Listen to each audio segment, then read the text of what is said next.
Hey, beautiful. Thank you for giving me the opportunity to finally take you out. No problem, love. Before we go, I'll definitely need to get some ID. You can block your Addy, but I'll need that real name. Why? I'm not a killer. Dating precautions. Won't be able to meet up without that information. I knew you was bougie, but I think that's asking a lot. Asking a lot to know someone's first and last name before going on a date with them? I've known you for like 7 months though, Kenya. Correction. You've been in my inbox for 7 months. We don't know each other, beloved. I'll send it, Kenya. You seem like you're gonna be a handful. You lucky you fine as hell. I'll let you reread that. What you mean? Nothing.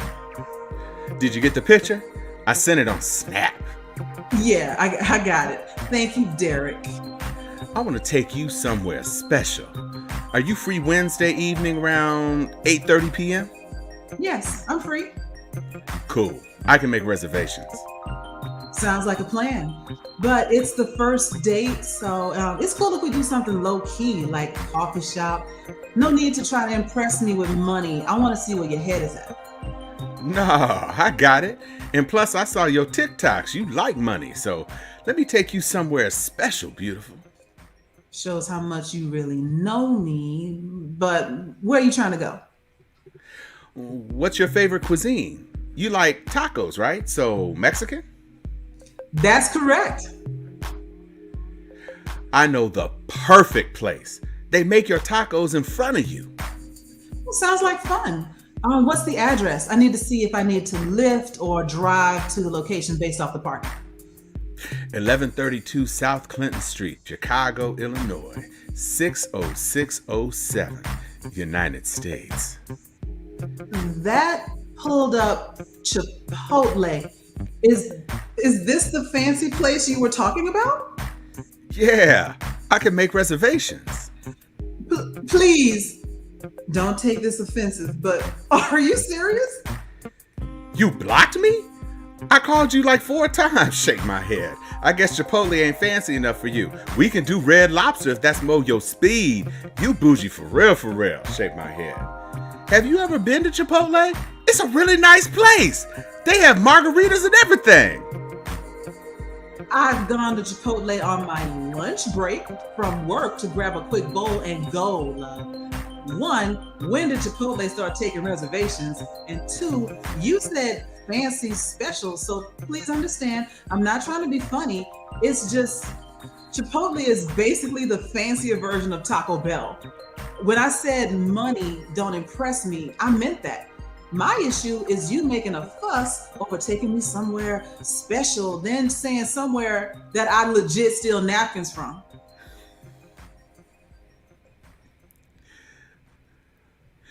Are we talking about the same place, Kenya? I'm afraid we are. Listen, I'm not paying $250 for a first date, especially knowing I ain't gonna get none.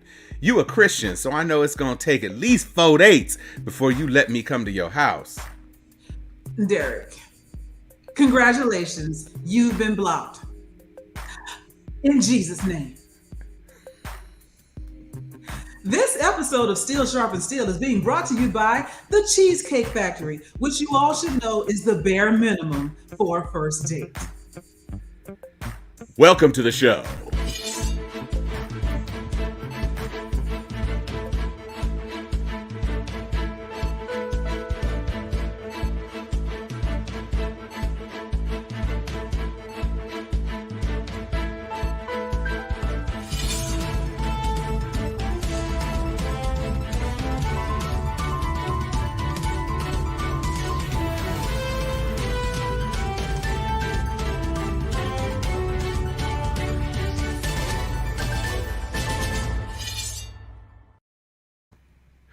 Hello, Sharpies, and welcome to Steel Sharpens Steel. I am your host, Derek of Chipotle. I am Kenya, Of Not Chipotle. not Chipotle. Oh, no. And I am Of Chuck Hobbs, who believes that Moe's in the South is far better than Chipotle.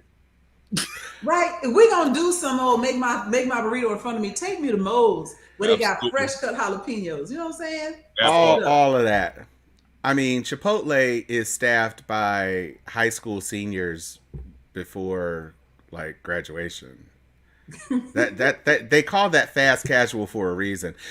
We are going to have Sharon on with us. I think audio only.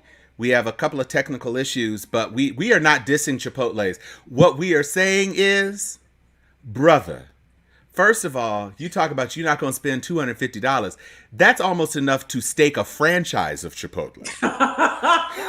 Much less if you get the biggest, most double beef and chicken combo burrito with golden tortillas and ancient grains instead of cilantro lime rice, you are not coming off more than $17 per burrito. Correct. So that's $35, and plus a drink. You get you a drink. Just say $3 just because. And they do have some delicious sparkling beverages at Chipotle. I am not trying to diss. And let's say you want to get some chips and guac, a big bag. That's another $7. Yeah. The guac is good. The guac is perfectly guacable. But what you not finna do is claim that $50 maybe plus tax is fancy. They have benches in Chipotle. That's not fancy, Derek. The dude that is making the rice comes out to clean the tables and then goes back to making the rice with a new pair of gloves, hopefully. Also, we can see him making the rice. Yes. Mm-hmm. Nobody wants to see anybody making rice. If you go to a nice restaurant, even if you go to some place with like a celebrity chef, the only person you want to see is the celebrity chef. And that's only if the celebrity chef is if like you put the extra bill on it just so that the celebrity chef would come out and try to impress your date. But you definitely don't need to be trying to do the most at Chipotle for sure. All right. Sharon, you can give me a thumbs up when you are set to come in. She's trying to get it. Oh, I see. She's using alternate technology. That is excellent. So welcome to this episode of Steel Sharpens Steel. We have some new features in StreamYard today. That's what that background music was. That boom chicka boom boom.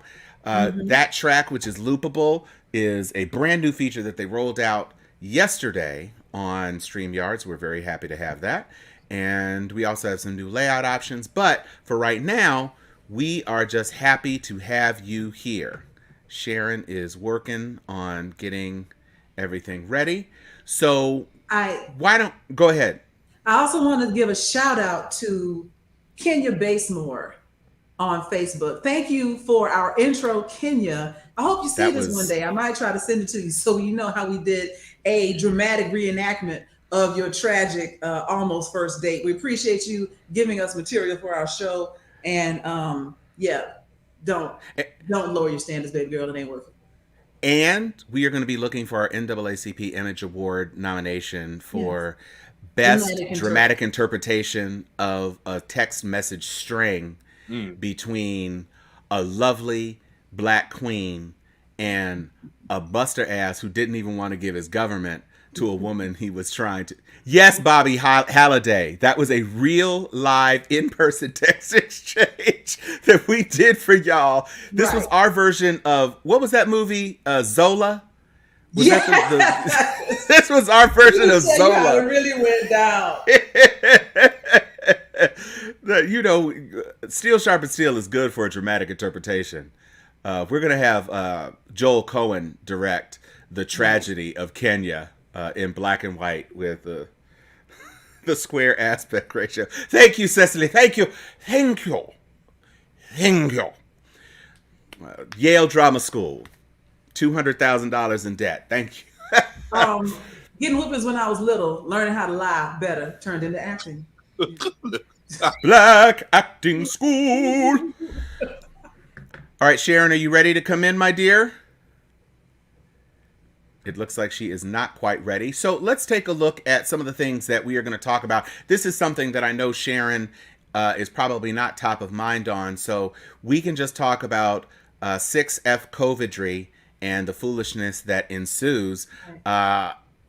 It's not just folks in Florida and Texas who have some confusing, and Arkansas, put a pin in that, that have some confusing ideas about the vid. And this one woman, Hannah Horka, died after she deliberately contracted COVID in order to be able to play bigger venues. So in Czechoslovakia, or the Czech Republic, it is now, I guess, they have limitations so that if you do not have your vaccination card or you do not have a pass that says you've recovered from COVID, you have to play smaller venues because they don't want the disease to be transmitted to a large audience. So this woman, Hannah Horka, is married and has a son. Both her husband and her son were vaccinated, but she didn't want to be vaccinated. And they take great pains to say that it wasn't because she was an anti-vaxxer per se. She just thought it would be better to do it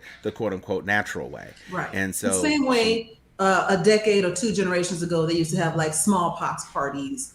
Or not smallpox. Chicken pox. Yeah, smallpox party would not be a good party. They do not offer that at Chuck E. Cheese. If one kid gets chicken pox, let's put all the kids in there so they could all get it and get immune at the same time. Right. Chicken pox was not as lethal though, so there's a difference. It's nothing nice though.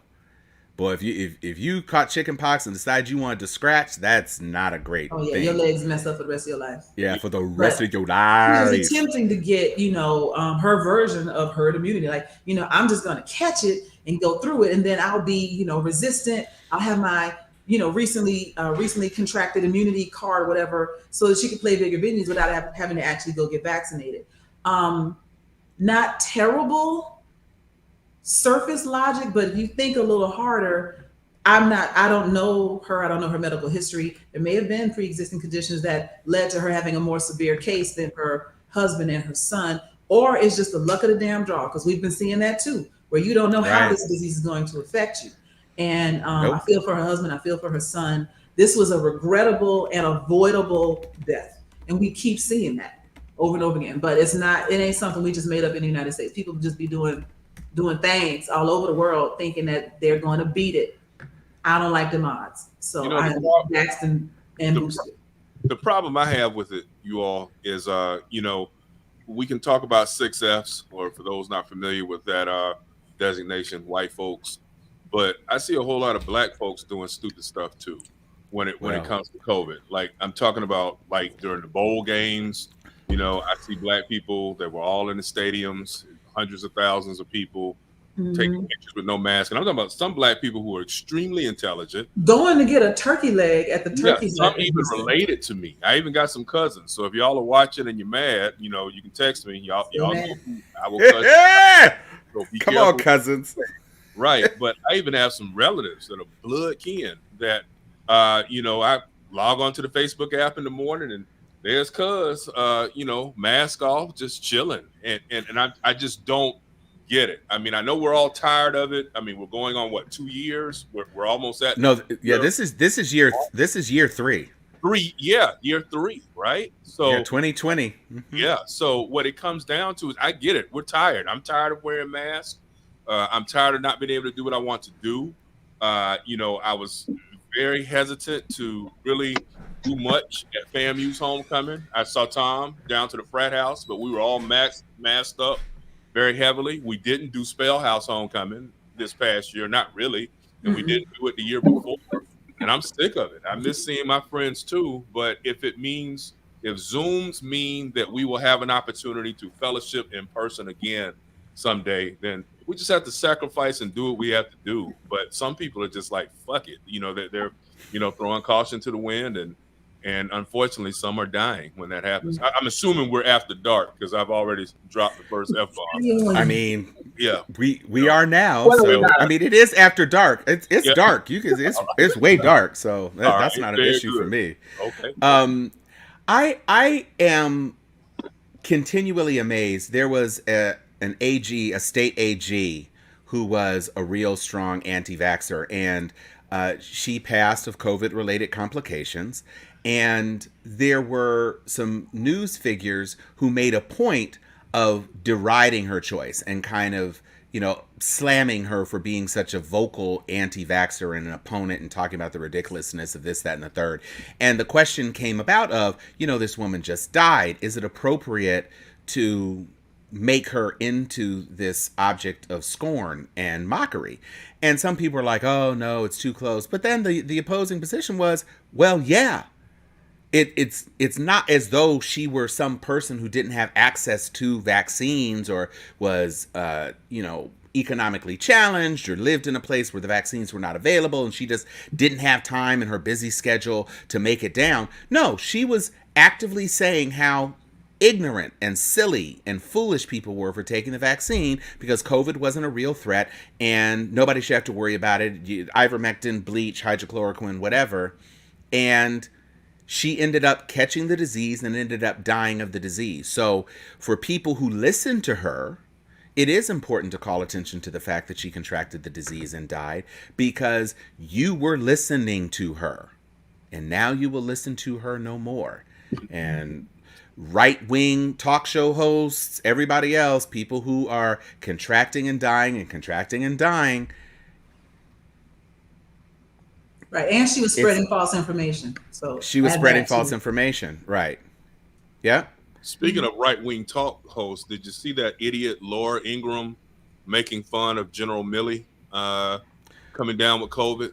I mean, she clapped. She did the slow clap that turned into an applause, and I'm nothing that she or anybody else that's a Fox News host, none of the things that they do surprise me anymore. But again, it's just one of those things that shows the lack of humanity, and you got to be careful when you're laughing, because it can be you on that ventilator next, or somebody that you care about. So I'm real careful about poking fun about COVID, because I'm not trying to have myself stretched out like a side of beef inside anybody's intensive care anytime soon. So there you go. He's laughing and acting a fool. But, speaking of we were talking about the 6 efforts, and hello Sharon, welcome. Hi, mic check. Can you all hear me? Yeah, well, yeah, we sure can. You sound great. I'm in a very primitive setup, but hello, good evening.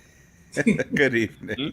Mm-hmm. So I want to talk about just to segue a bit. We've been talking about our 6F people out here doing ridiculous things and stupid things and things that put people at risk and things that are just gross and nasty and whatever. They ain't the only ones. So let's not forget that this past week, Pastor Michael Todd of Transformation Church in Tulsa, Oklahoma, smeared spit Lord Jesus on a congregant's face during a sermon that went viral on social media on the 16th. Literally, yeah, literally viral. And his whole thing was, his message was, sometimes receiving a vision from God might get nasty.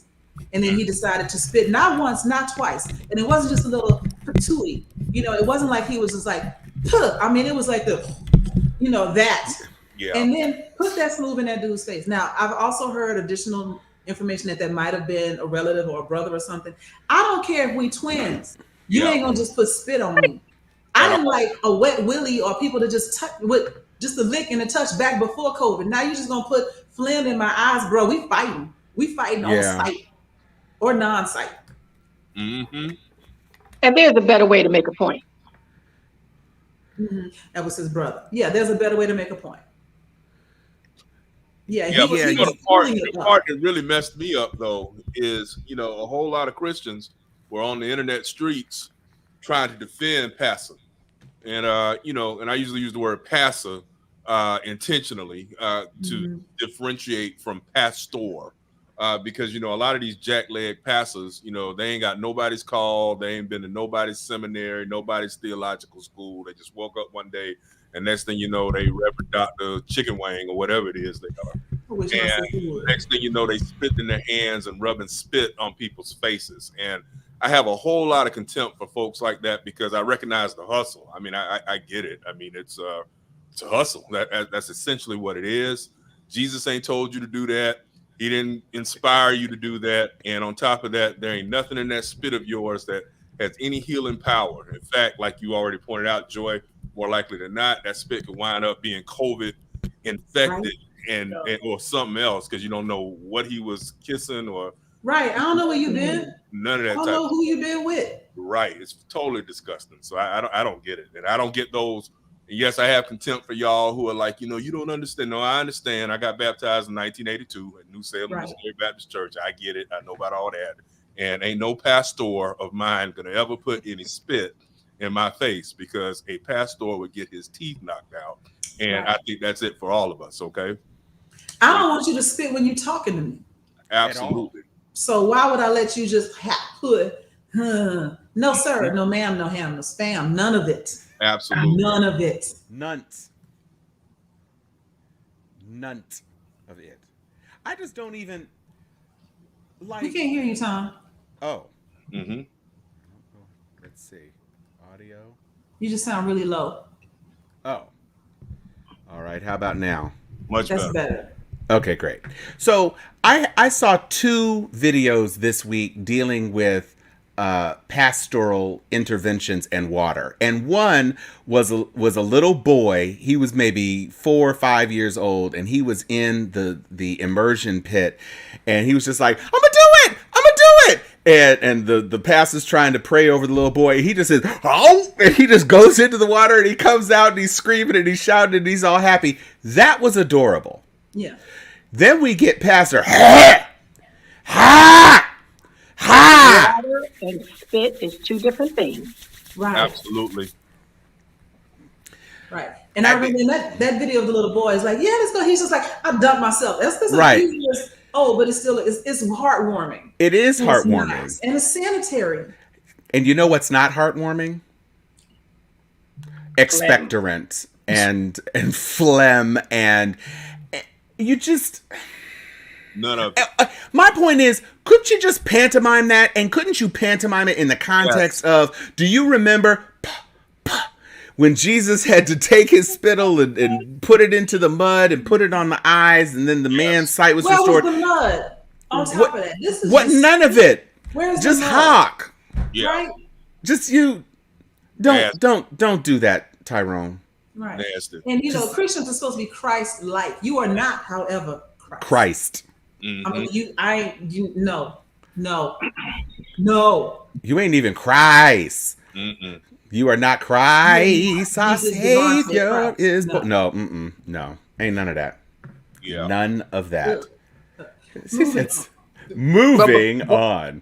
Go ahead, Before Sharon. you transition, since we're talking about Satan while we busy talking about the church, the devil is busy. I want y'all to know I spent 2 hours setting up my new station, right? And last Friday it didn't dawn on me. As soon as we finished the show last Friday, my computer blew up. Just poof, brand new computer, right? And not a discount computer, right? A computer that I cherish. Just stopped, just poof, right? Still ain't replaced it yet. Procrastinated to this afternoon. I said, okay, I got another one. Not another computer, but I borrowed my son's computer and set it up, got all the auxiliaries, tested 2 hours. None of us do that kind of prep, right? But I've been prepping for 2 hours. As soon as I logged into the room, the damn computer blew up again. So I know the devil is busy. I'm wondering who's hacking into my Ethernet system. And I even got an Ethernet, guys. I'm not even on wireless. I hardline for y'all. So just know as soon as we get off this show, I have some recognizance to do. Because somebody busy on my systems. And I want you to know the computer better work for my child when he get back, right? He ain't gonna understand why his computer ain't working. And I ain't got the patience to listen to it. So hopefully my backup system, which I won't announce what it is, right? Because the devil is alive, right? Let's see how long this lasts. So forgive me if I sound crazy or look crazy, because I'm on a crazy setup right now. If you are the person who has attempted to bypass Geek and Squad was at my infiltrate, house today. Whoever just put that up, the Geek Squad was at my house today. And if you are the person who has tried to hijack Sharon's internet, just know that Pastor Mike is on his way to your house. A hawk on you. To hawk on you. Right. Yeah, so that's what you got coming for you, Satan. You all your little stuff. Right. Speaking of bodily excretions and foolishness, y'all done heard about this? Ron DeSatan, speaking also of Satan, is advancing this potential law that could shield white people from the discomfort of the racist past. So this is obviously a very broad Karenic stick that would be used to measure this level of discomfort. And the irony of people referring to the progressive left as snowflakes, and here you are crying actual larmes blanches, that's white tears. Our former sponsor is Chateau des Larmes Blanches. And you are saying, well, I don't want to hear anything that would make me feel bad. And that is a piece of legislation you are attempting to pass through the Florida legislative body. And I can just tell you that the thing that kind of chaps me about this is, as I've said on the show, racists attempted to bomb my mother's house. So And she's still alive. This is not. and she's still alive. She watches the show, actually. So to be in a situation where people are trying to legislate, and my parents live in Florida now, they want to legislate away the possibility of white discomfort when black discomfort up to and including murder and post-death mutilation was literally a spectator sport. And you're over here talking about Becky, Sue, and Brad might feel some discomfort by being told there was horrible stuff that happened in our nation's history? Yeah. So Brad. the meme going around is like, so your grandma threw rocks at Ruby Bridges, and now she wants to fight to pass laws so that her grandkids won't have to know that she threw rocks at Ruby Bridges. Right. Exactly. Yeah. Exactly. That's really what it is. But That's exactly what But it it is. goes beyond, understand that this goes beyond just black people. Anything that makes white people uncomfortable, considering the amount of atrocities that they've been committed by that demographic over time, not the people here now, but their ancestors. So anything that makes them uncomfortable means we're not talking about Thanksgiving no more. We're not talking about Japanese concentration camps no more. We're not talking about the Holocaust. Even though that happened in Germany, there are people here that makes me uncomfortable. Anti-Semitism, we're not going to talk about any of that Well, they anymore. put in an exception for the Holocaust. Oh, the one exception for the Holocaust. Okay, It's too many people who've retired in Florida who would object to Holocaust They are denial. So They let's be clear. Yeah. So Native American, black people, anything about slavery, anything about Martin Luther King, they won't even teaching that. They already tried to get Rosa Parks out of textbooks and everything. And so this is just another added problem, and the bigger problem of it is they want to continue to whitewash and brainwash their progeny so that their progeny also believes white people are the only things that ever did anything good, and everybody else is just a parasite. This is being controlled, eliminated, eradicated, and it's justified because we've never done anything to them. They're just hangers on. Never mind. Even sharing things like, oh, did you know that black people have contributed that, a half Native American, half black person was the first person to lose their life in defense of the idea of the United States. It's Crispus Attucks. All of this goes away because that makes white people not be the hero of the story. Right. Anything that takes them out of that central hero role, even as a sidekick, they ain't trying to hear it because it makes them uncomfortable, which means we will be living in propaganda. And we will be the villains in that propaganda. Chuck, I want you to close this segment, so I'm gonna get my rant off because I'm certain I'm gonna get shut down in this segment because I believe this is the devil busy not wanting me to talk about this. So I need y'all to envision for a second what we're about to deal with.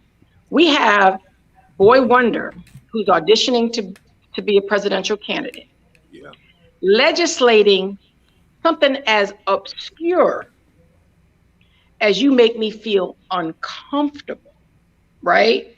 Talking about anything of history that creates the image.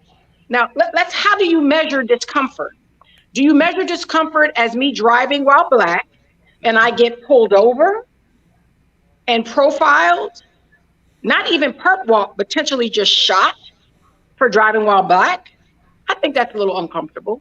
Or do I get discomfort while jogging through my neighborhood that happens to be majority 6F and they not recognize me or my son, Right. and decide that they're going to corner me like a hog? And because I guess they're uncomfortable that I won't acquiesce to the interrogation to identify myself and explain myself for being in said neighborhood. But not my discomfort, their discomfort, because I refuse to do what they say. I can't even believe this modern day Jim Crow that's before us. Or am I uncomfortable while living in the state of Georgia, used to going to my precinct, 7 of which have now been consolidated into 1, right? And I now must stand in line for maybe 8 to 10 hours with 7 precincts all into 1. I think I'm gonna be a little uncomfortable, but my discomfort is further exasperated because no one is allowed to bring me any water. Mm-hmm. Okay, so, but Johnny is uncomfortable hearing about his potential great-great-great-great-grandfather who used to beat, pillage, and rape my ancestors, right? But he can't learn about slavery and the depiction that said great-great-grandfather may have been an attribute, or my discomfort walking by that statue of that said rapist of Black women. Yeah. And whippage of Black men. But my discomfort doesn't matter. See, we about to turn this shit around. You let this bullshit pass in the Florida legislature, and we will educate white folks on what discomfort looks like. Because they're very clear. They said discomfort dealing with race, gender, national origin, all kind of little, and we all know this will go to the Supreme Court, and we all know it will be struck down, right? But the reality is they're going to perpetuate. They're not even talking about critical race theory. They are really they are talking about discomfort, such a subjective term. And wait for it, introduced it right before Black History Month. Yeah. Right between MLK holiday and Black History Month. The audacity. They don't want to hear the word white privilege. That also includes, did you just say white privilege? Oh, I'm uncomfortable. Mm-hmm. They're going to the small, what is the penalty? Are you going to hang me in the town square? What is the motherfucking penalty to have the audacity to actually legislate? And the shit will pass. Don't confuse yourself for a minute that this bullshit will not pass. And what are the conversations? What are those people that actually think that, wearing a mask is equivalent to some type of concentration camp? Because they're uncomfortable with a public health pandemic. So wait for how this plays out. Wait for the conversations of the 28 days of Black History Month. Wait for the examples, because they just getting started. They just sprinkling it out right now. Mm-hmm.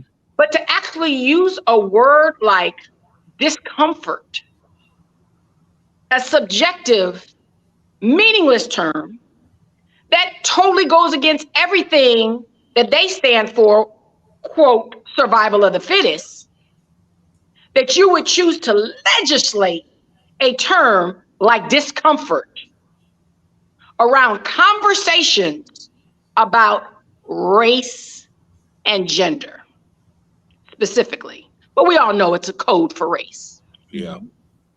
Take it, Dr. Hobbs. No, definitely, Sister Pastor. And I'm calling you pastor, not pastor, because you just said a whole word right there. And, the only thing that I can add is first, I want to echo you, Pastor Sharon, Dr. Sharon, Reverend Dr. Sharon, on the issue about what's going to happen court-wise. Yes, they will pass this legislation this session. And yes, it will be struck down in the Northern District of Florida.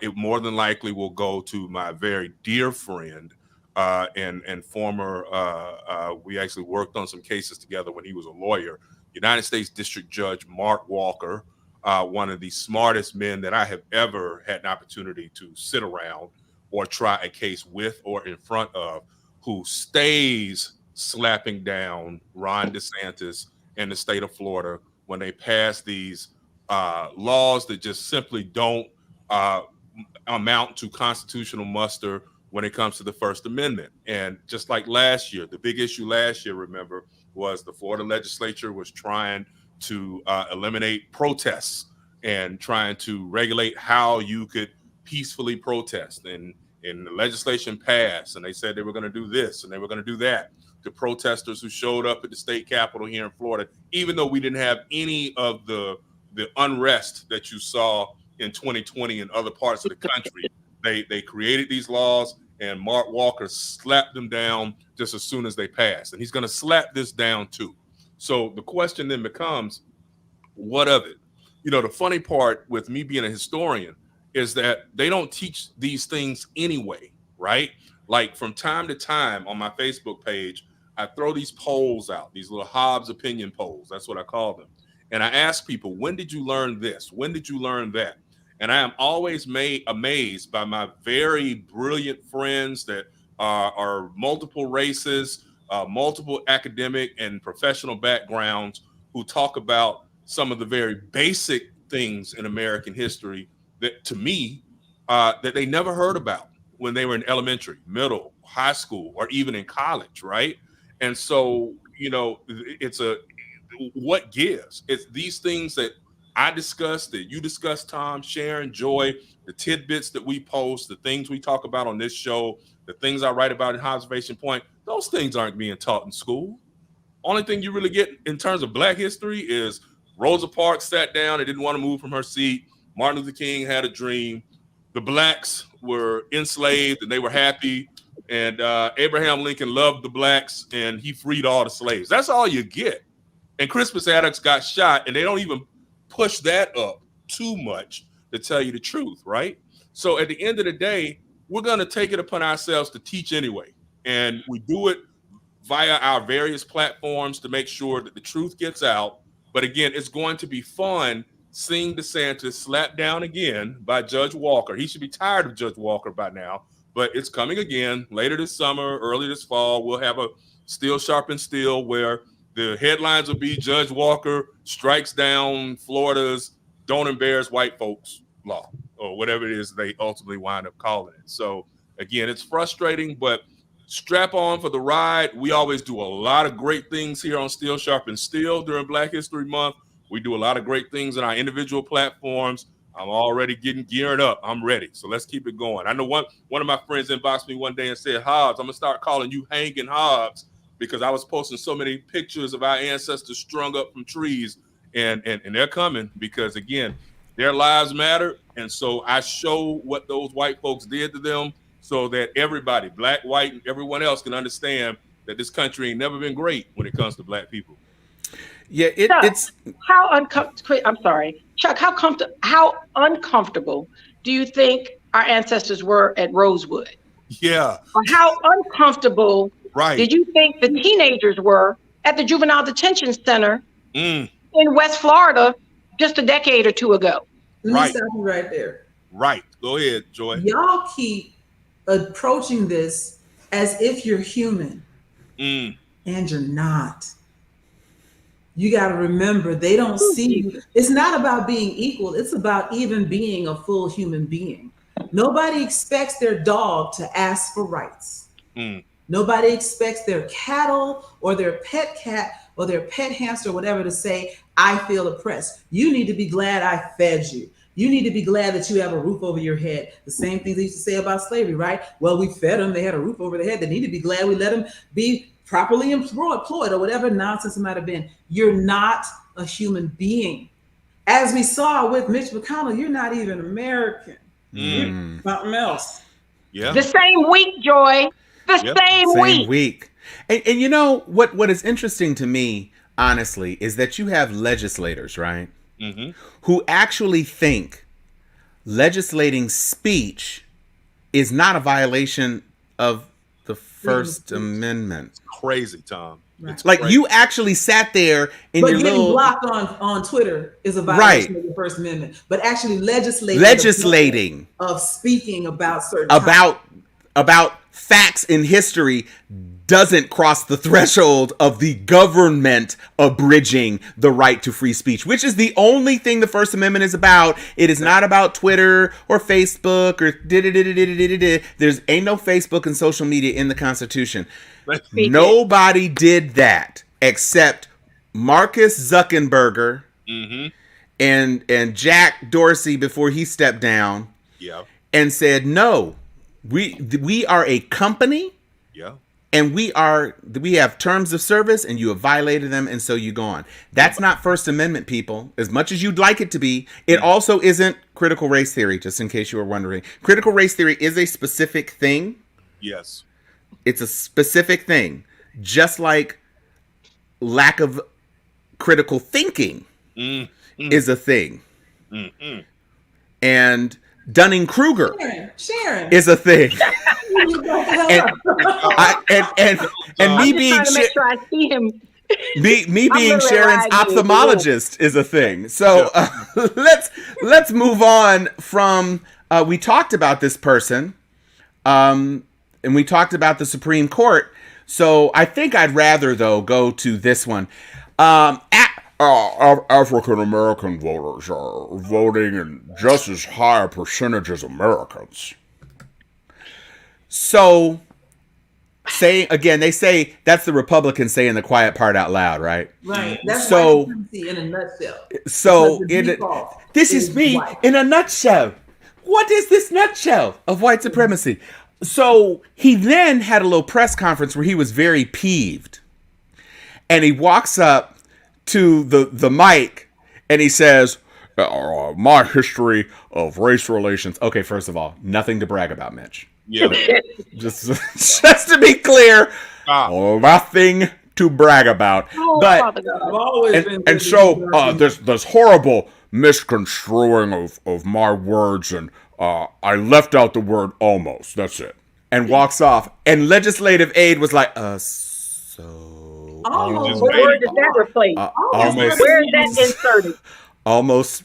What's it the word? And she's got a mask on, so you can't even see her lips, but you know her eyes are rolling, and she's like, that wasn't it. The thing is that you said African Americans as though Americans are a different group. Because even though Americans is in the name that you used, you're basically saying those aren't actual Americans. Those are just the Africans, and then the Americans actually vote too.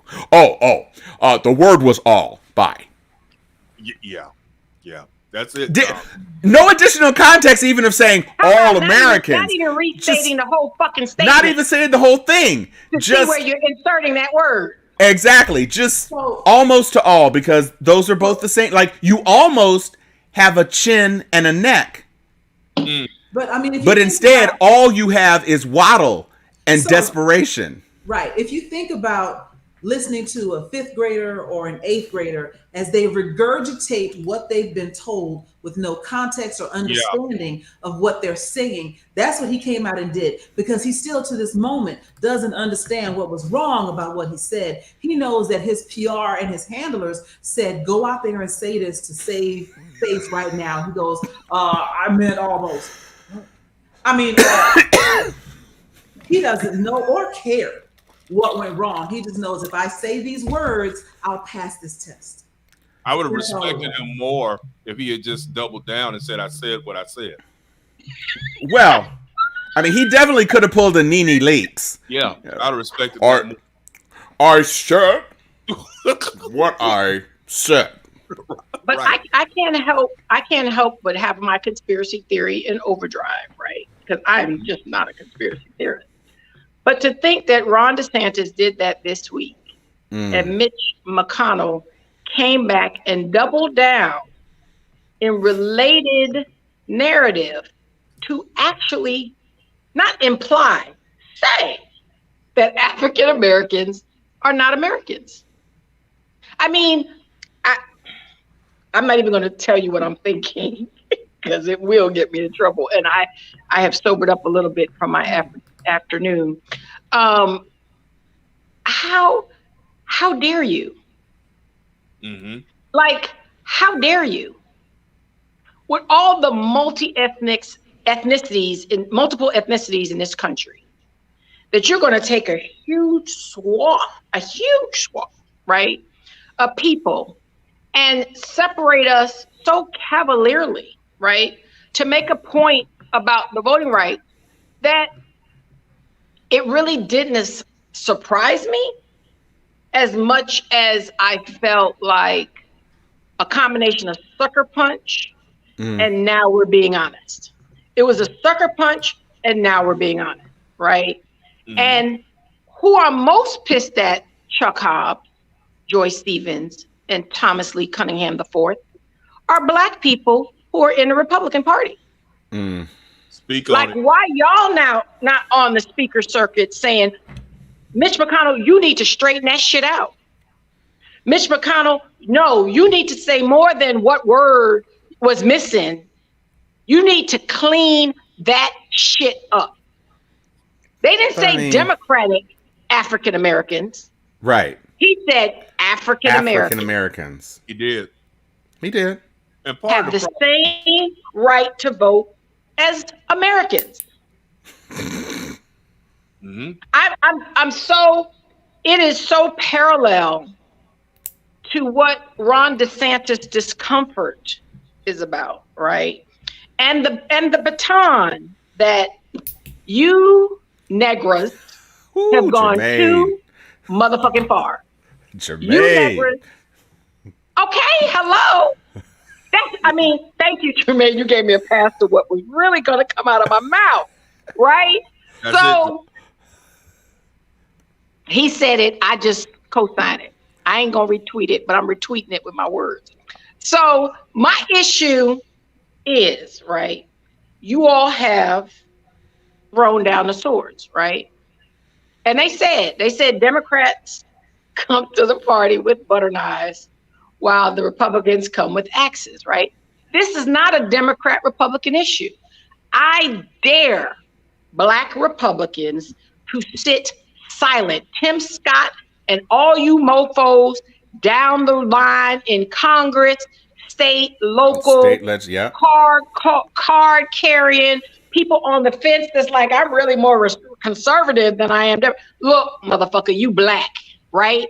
And if you don't consider yourself African American and you're not highly offended, silence is complicity, right? I need your ass, your force in the Republican Party to speak the fuck up. The problem, Sharon, is what my sister Vera Jordan pointed out, which is they sold their soul. And I know I've got some really good friends and frat brothers that, as does Tom Cunningham, some nukes we know are members of the Republican Party, and we know some nukes that are Republicans who raise much hell when these things come up. One or two, not many, but we know one or two. Yeah, but for the most part, where your nuts at?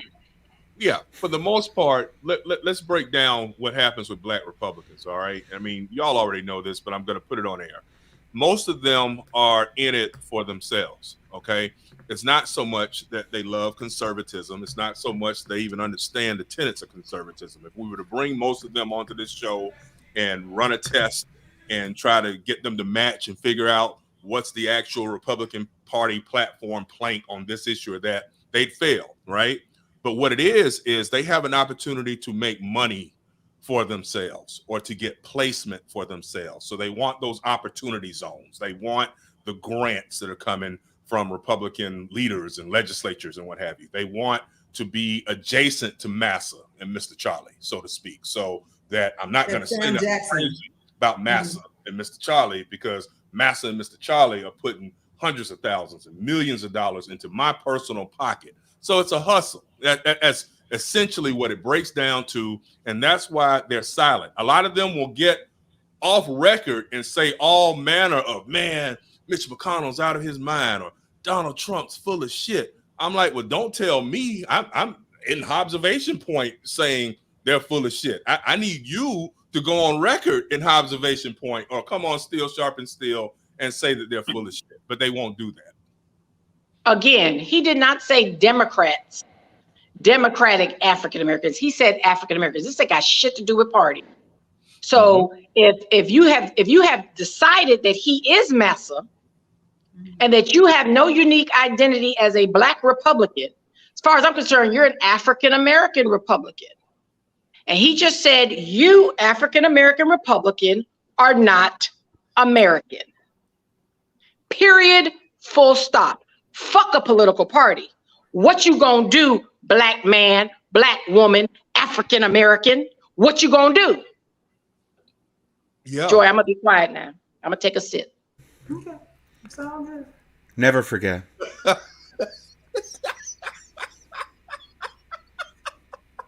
I'm sorry for laughing. I love that shit.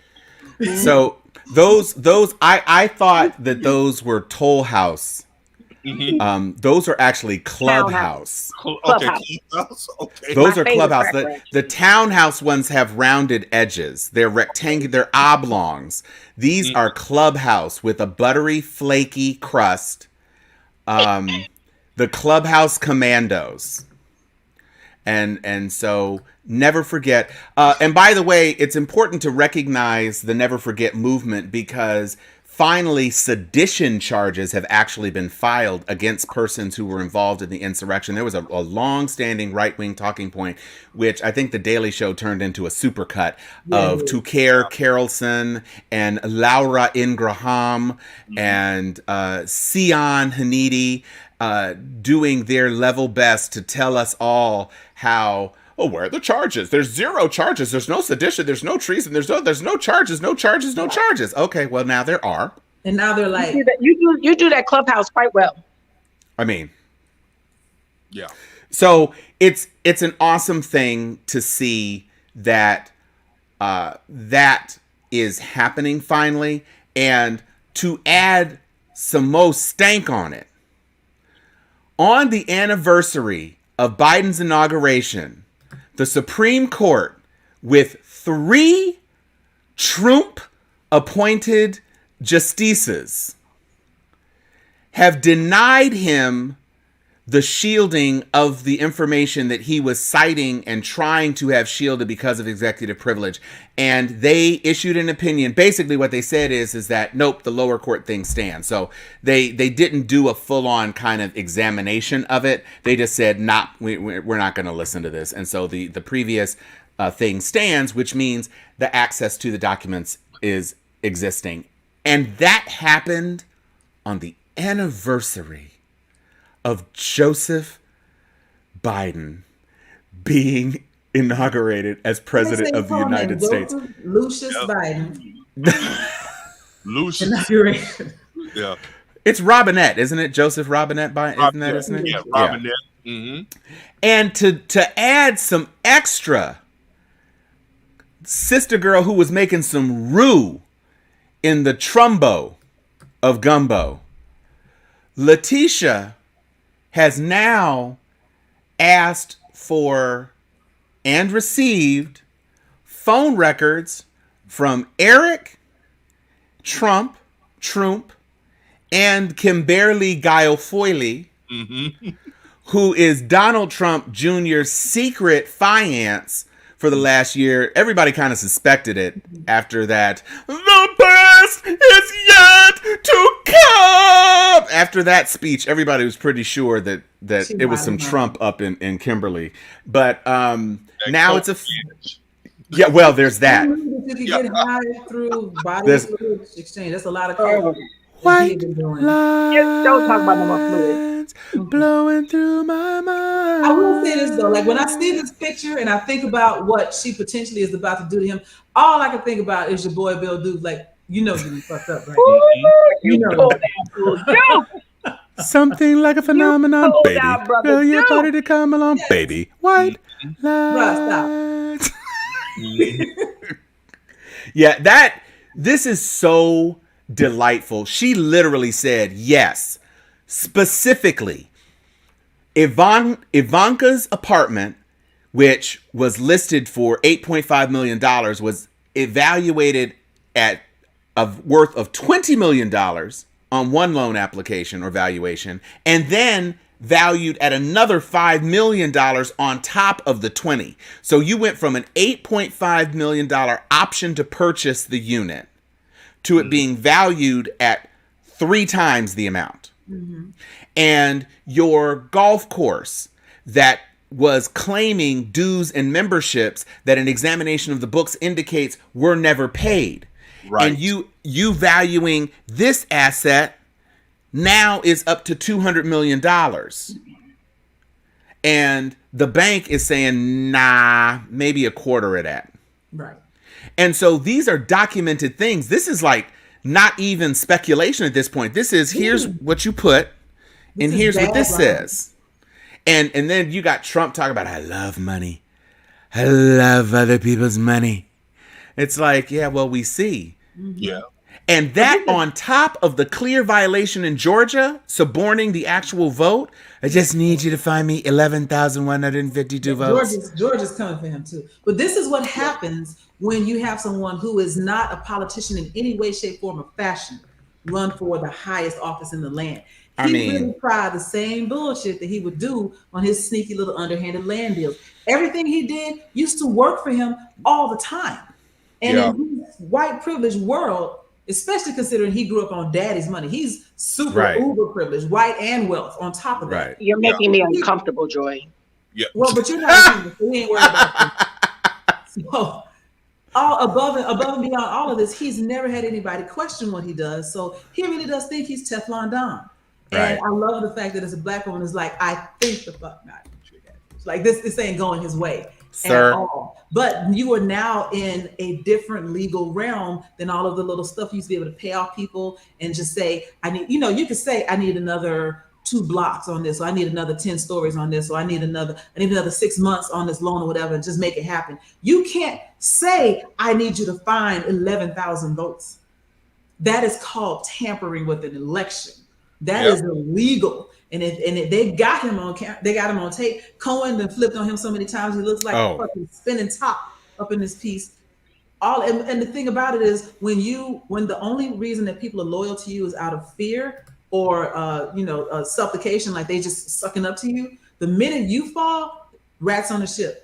And they have all jumped ship, and they're like, let me tell you all the things that I know about him while I was in his inner circle, because if it's gonna help me not go to jail, I don't even know that dude. And they're turning tail so fast, it's mind-blowing. Even his own family, they've been raised in generational privilege at this point. They're going to, with the exception of Ivanka, she might know enough to shut her mouth. But the rest of them, the boys, are stupid enough to do something similar to what we saw in the Ahmaud Arbery case. I'm going to prove my innocence by leaking this video. I could see Don Jr. doing something that dumb, especially while he's high. Just coming out and saying the most ridiculous shit in defense of his father. You know what? So what if we sold stuff to the Russians? It's okay. You know what? That's what we were supposed to do. That's a good business deal. I did it on January 11th. And he'll say some shit like that. Why? And attached to Cohen is Stephanie Grisham, who has been going in. Yeah, Stephanie's not happy. She got diarrhea of the mouth. And her and Cohen come together is on like butter popcorn. Yeah, it's something like a phenomenon. Yeah. I do have to indoctrinate Sister AG of New York into the Emancipation Club. Oh yeah. Because she don't give 2 fucks fart, right? No. Honey Badger. She is in it to the end. She is laying all the cards. She said, fuck a governor's race. I'm going for full emancipation. That's right. Right? I'm going for legacy. I'm going for AG. I want to be the U.S. Attorney General. I am going balls to the walls. I am an honorary member of the Full Emancipation Club. I free y'all and don't give a rat's ass. No, she's doing the daggone thing. A group of, and this is a combination of a whole bunch of things, because we've talked about COVID, we've talked about 6F privilege, we've talked about insurrection, we've talked about Mitch, we've talked about the legislative bodies, we've talked about to the extent that this nation is a nation of laws. We've talked about that too, since we talked about the Supreme Court.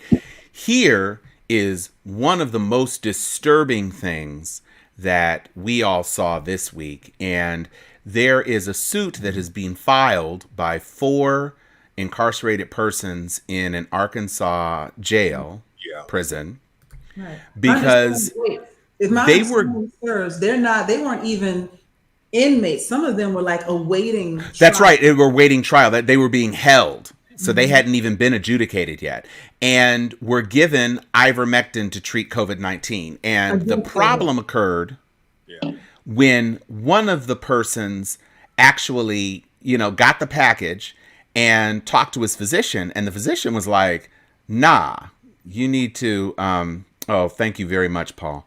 You need to throw that in the trash. Mm-hmm. And when he asked, well, what is this? Well, it's vitamins to make you better. No, but what is it though? What are the names of the things you're giving me? Steroid vitamins. You need to take this. Mm-hmm. And so they were actually just conducting experiments on Black people who happened to be under state control at a given moment. And to Joy's point, it's a very important point that, I want to take this opportunity to create the clear lines of demarcation. The Tuskegee experiment was about withholding proven and knowable medications from Black men who had been infected with syphilis. It was not about infecting them with syphilis. So because this program was not about giving the people COVID, it does track with the Tuskegee experiment, because the Tuskegee men were getting getting placebos. Yeah. So they weren't getting medication that had any efficacy at all. So just like ivermectin doesn't have any efficacy, it is very similar in that way to the Tuskegee experiment. But lest anybody be confused and say that the Sharpies were misrepresenting what Tuskegee was. It was not. It was about withholding of efficacious medications. And so there is a direct parallel, but we don't want to spread information about the incorrect parallel. So, but we don't want to make them uncomfortable. We certainly don't want anybody to be uncomfortable about all of that. Let's look at a little more detail to the case. So the doctor who was in the facility has now been placed under investigation by the state's medical board, which is that is a great development. I mean, Arkansas doesn't exactly have the best track record. Perhaps if Mitch McConnell had been a senator from Arkansas, it'd been better. But in as much as the U.S. Food and Drug Administration specifically warned against the use of ivermectin, the fact that these men who were in many instances without full agency because they were wards of the state in whatever capacity, whether they were awaiting trial because they couldn't get out on cash bail. Again, folks, cash bail is an important issue. Or if they were actually incarcerated persons who had been found to be guilty and were serving time. The point is that these persons who are not, well, I guess this person was technically a medical professional, but on putting his politics over science to administer these horse dewormers. And it literally jumps back to what Joy was talking about earlier. You are not human. You are equivalent to livestock. So why not give you a livestock dewormer? Good point. Good point. So it's so easy to make these sort of... Well, you know what? As a lab rat, I feel uncomfortable. Mm-hmm. But you're not a white lab rat. So well, that's true. We don't, you don't and matter. My tail isn't cute. No. So because you're not American. You just Black rats. Black African American rat horse lives don't matter. be human. Because you have to be human to matter and to be an American. Right. You have to be human and American to matter. Mm-hmm. Yes. But you're merely an African American. Yeah. Right. It's disgusting. You're certainly not. You're almost an American, right, Mitch? You know, some reason, Joy, I just feel like the Monopoly man is necessary right now. What? I just feel like Mr. Monopoly brings home this conversation. Here we go. Interesting. We got a video about that.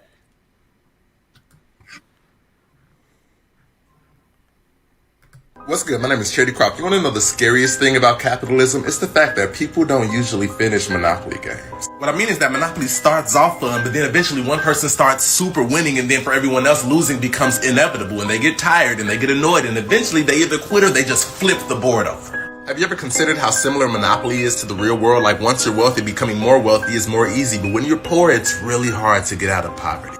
Here's a shocking fact. The creator of Monopoly didn't make Monopoly to be fun. They made it to expose the truth about the system that we live in, but the Parker brothers ironically bought it and got super rich. The thing is, though, life shouldn't feel like a competitive game in which we're fighting for survival. What's going to happen when the people who are losing get tired, and they get angry, and then they get more angry, and then they flip the board over? What happens then? I don't know, but I love you.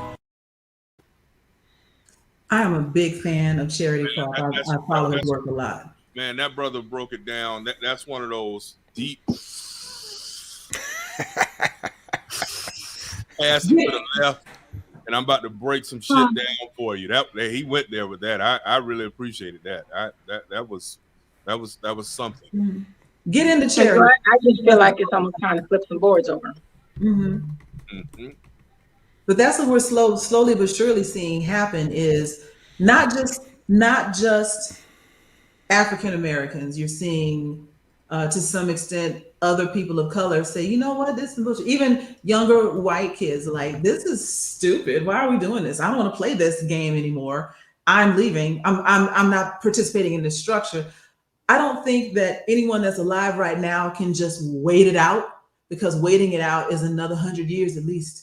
But we can decide, you know, as a populace, this is fucking stupid and we're not doing this anymore. But it's going to take guts and sacrifice, not of the regular everyday people, of the congressional folks that are already in there to do things like getting rid of the filibuster, breaking down these gerrymandered districts and stuff so that voting can actually be representative of the people once again. And then you have less of the fuckery that we see now. You think about, like, I think somebody earlier in the chat put up, like, there's a whole lot of people in Florida that don't want this whole non-comfort bill, and they already know about a lot of these things, and this is a stupid bill. And that is true. There's a lot of people in Florida that are like, why are we doing this? This is dumb. However, they are not going to be voting on this issue. This is not going to hit a ballot. This is going to be decided by the folks that have already been elected by previous voters who would probably put those people in office on some other idea like abortion. Right? That always is the line in the sand. I am anti-abortion, so I'm going to vote for this person. Now that person that you voted for is saying they're going to help pass this bill that says that now you can no longer, as a Native American, Latin American, African American, Asian American, talk about the things that have happened to your ancestry. It all runs back together, which is why they always keep abortion front and center, because they know it's such a polarizing idea. And they can hold on to a large percentage of their conservative populace by keeping that one issue floating all the time from a fundamentalist Christian standpoint. You don't have abortion on the table when it comes to election time, then they got to look at what else you're doing, and all the other stuff you're doing is stupid, and you lose your party. And that's why it's always front and center, you know. But once again, think beyond yourself, think beyond your, you know, voting my tax bracket, or I'm going to vote my wallet, and realize that vote that you're doing in 2016, 2014, 2012, the voting you did then is what we're dealing with now. And the voting that you're going to do this year is a generation from making real change. And Joy, you know, one of the things that's very interesting, I know that we're starting to run short on time, but I'm going to tell you what's interesting. I saw an interesting chart. I don't know if y'all saw it on social media this week, that discussed the rising rent prices in the Atlanta area. Mm-hmm. For the longest time, you know, the big draw to the south was come south because cost of living is so wonderful.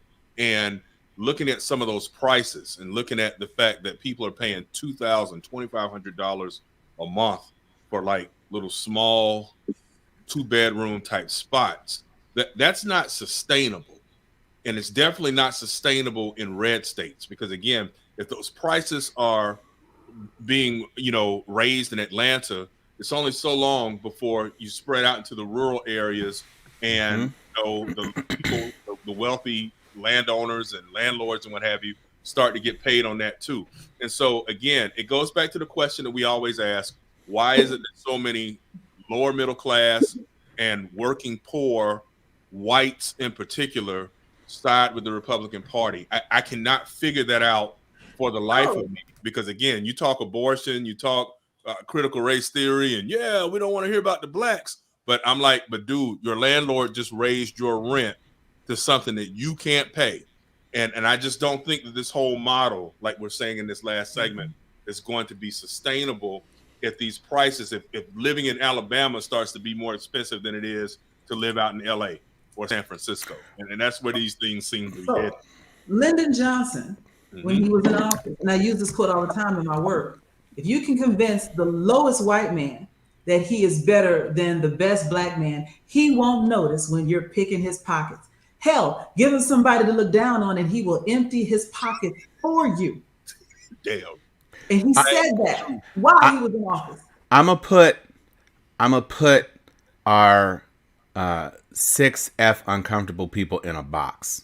Talk to us. And watch them try to punch out of it. Mm-hmm.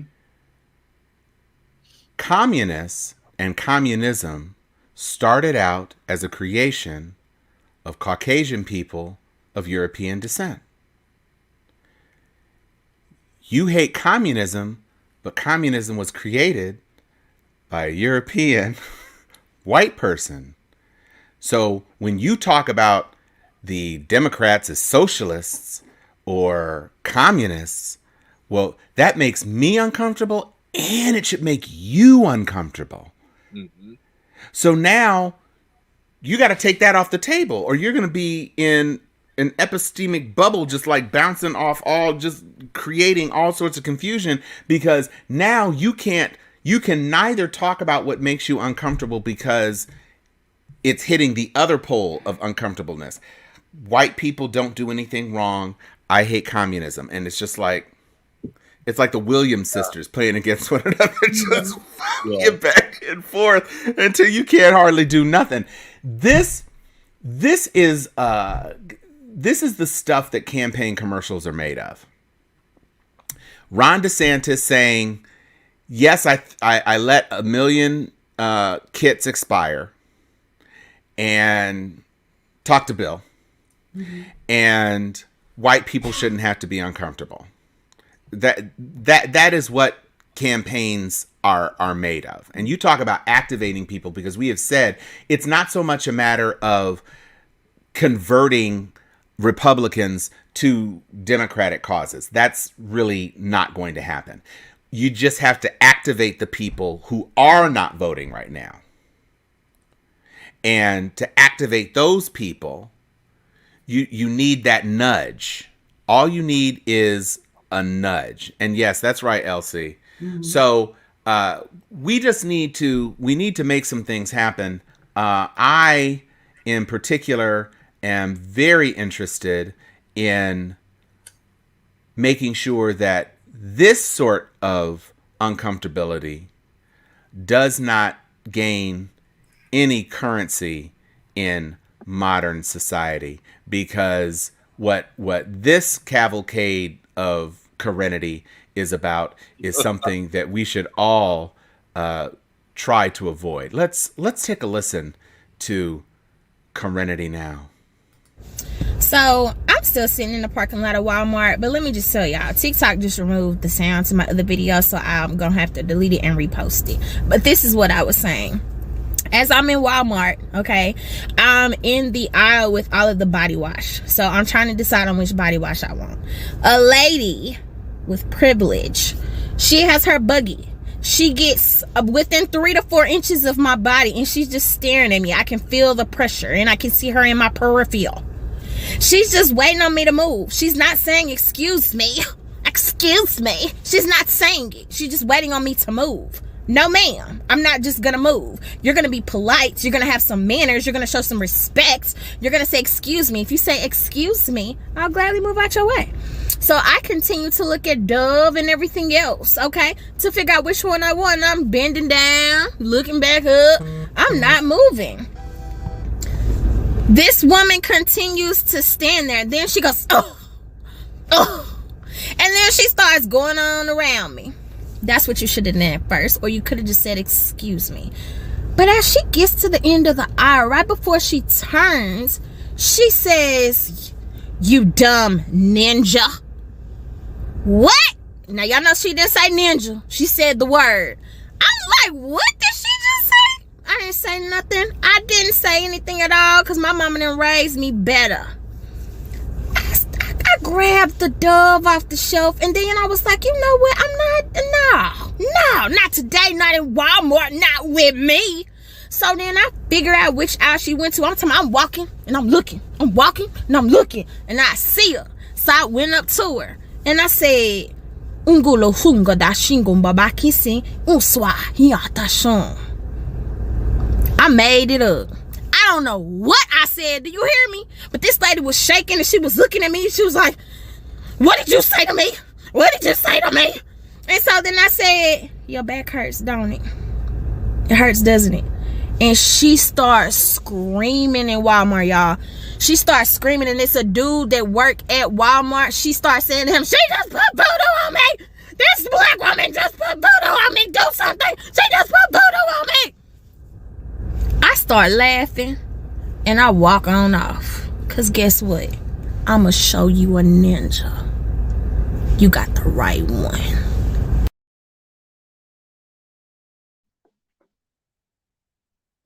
I love her. That was a balm to my spirit. I mean, when sis spat out that sequence of West African syllables with the intensity on her. The back hurt, don't it?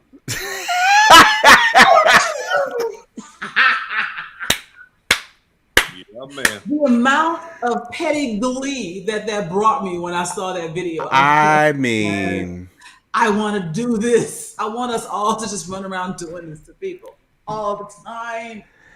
It'd be like if Lovecraft Country came to real life. We just run around putting magic on white folks who we don't like. That's what I'm saying. Can you imagine, like, if black folks had wands from Ollivanders and were just running around here like the Deathly Hallows throwing curses? Bashida Balasa, hurt backatus. I mean, just that was. I mean, it was simply priceless.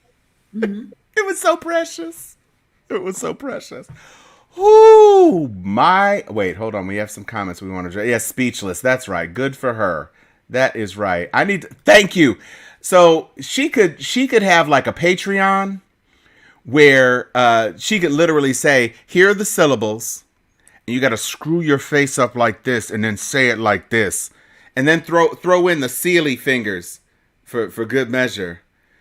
Until you do right by me, your back gonna hurt, don't it?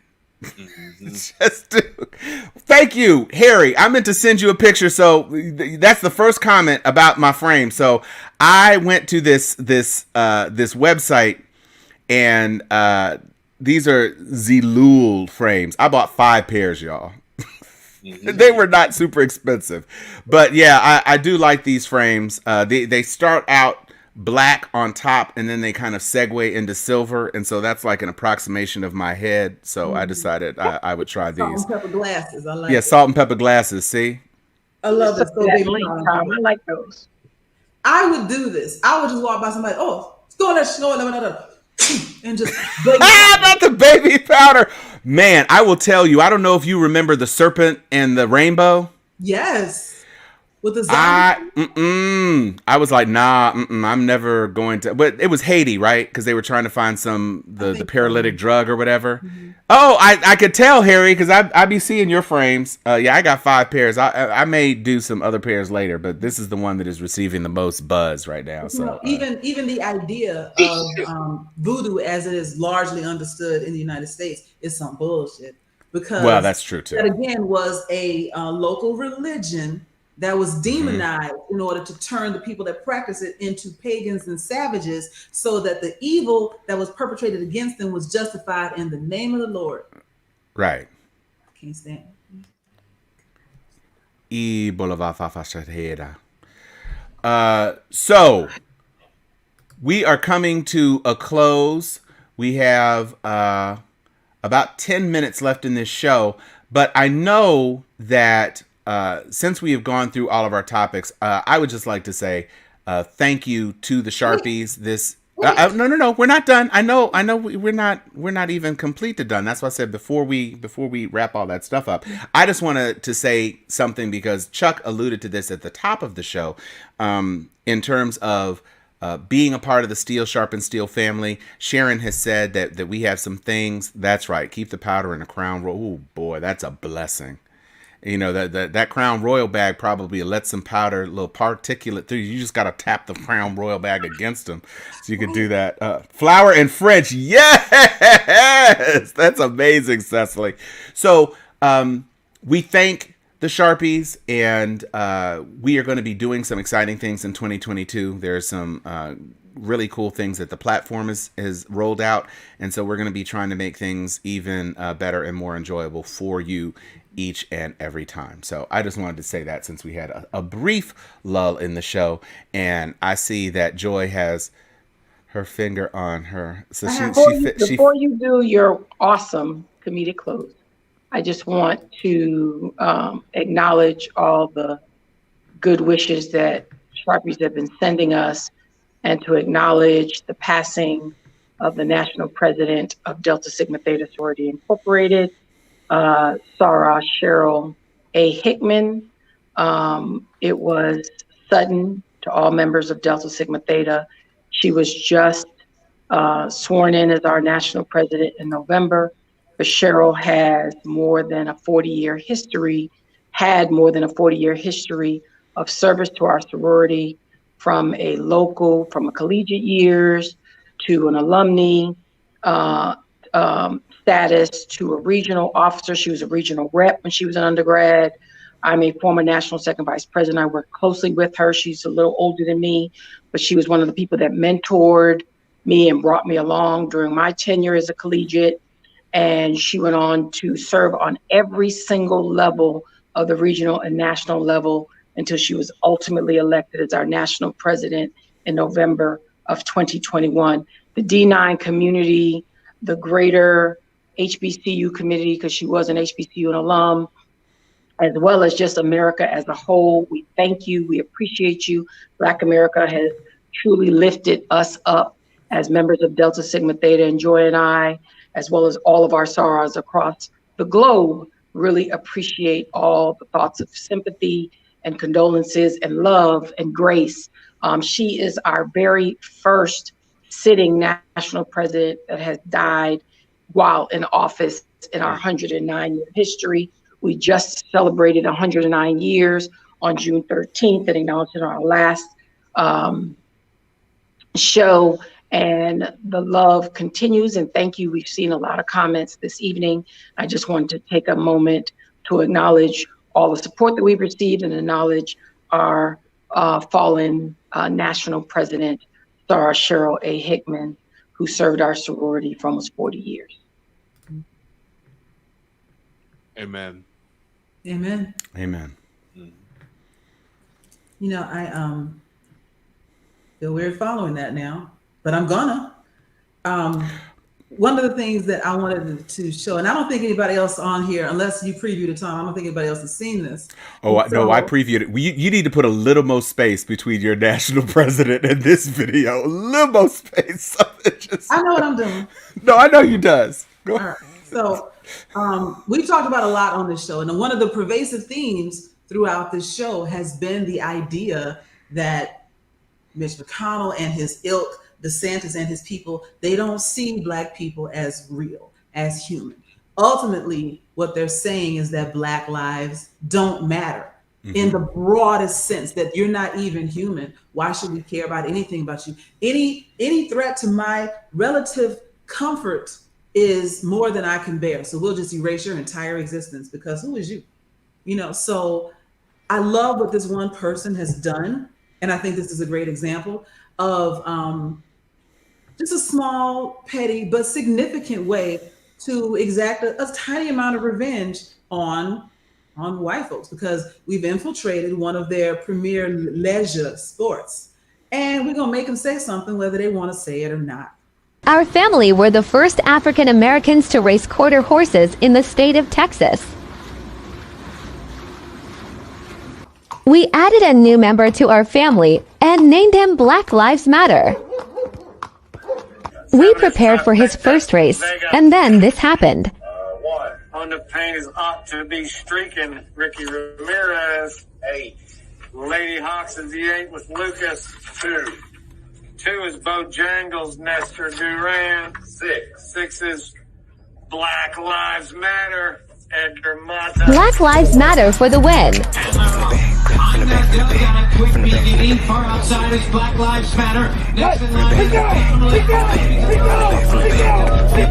I'm that dub, deep Black Lives Matter. Black Lives Matter is up to win.